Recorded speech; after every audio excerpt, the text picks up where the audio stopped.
Shout out to the top 4 countries. So the US is just killing it. I mean, this week alone, we've had 2,000 downloads. Thank you so much to our listeners there. And I'm like, Canada, what's going on? Like, I'm a Canadian. You guys should be listening more. And then we got the UK and Germany. Thank you guys. Woo.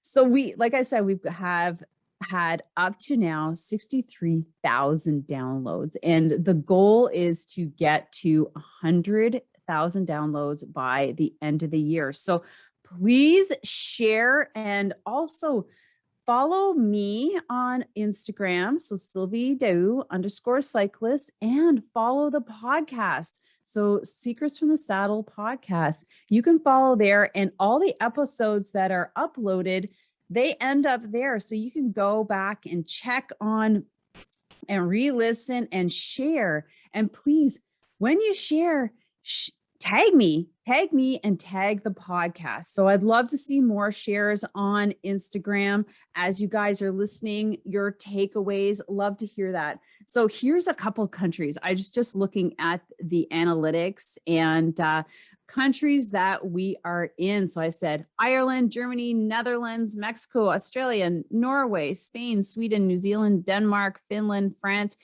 Colombia, Switzerland, Malaysia, Belgium, Hungary, Italy, Hong Kong, India, Greece, United Arab Emirates.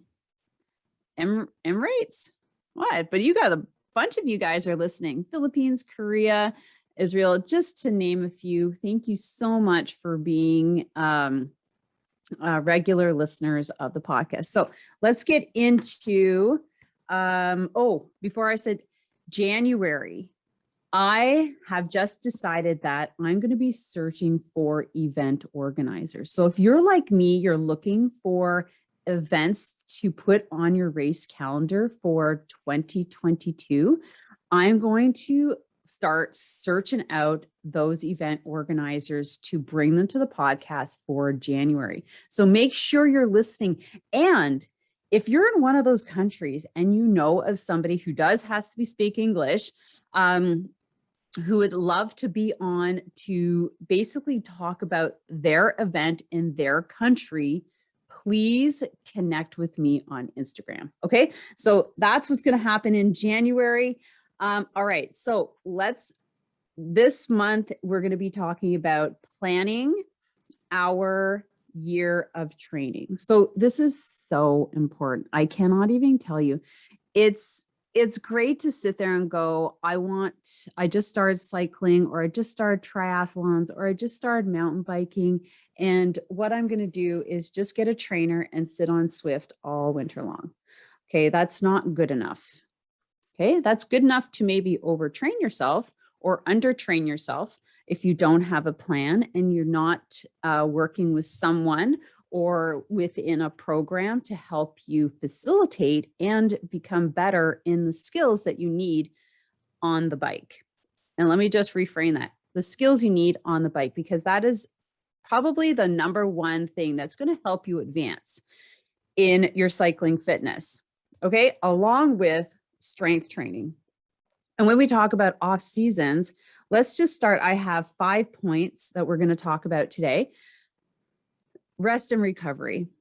Guys, I sit here in Quebec and I see it every year. And I guess it must work for some people. I don't know, but I have heard of a lot of burnout, injuries, things like this, when you continuously push the pedal and you don't give yourself downtime. Like literally, people are on the trainer in the winter. They quickly transition to spring, summer, which is like about 6 months. And then they go into like cyclocross season. And there's literally little to no downtime unless they actually take the month of December off, which if you're here, cyclocross ends in November and it's kind of a crappy season and we're kind of halfway in between, but people just jump right on the trainer.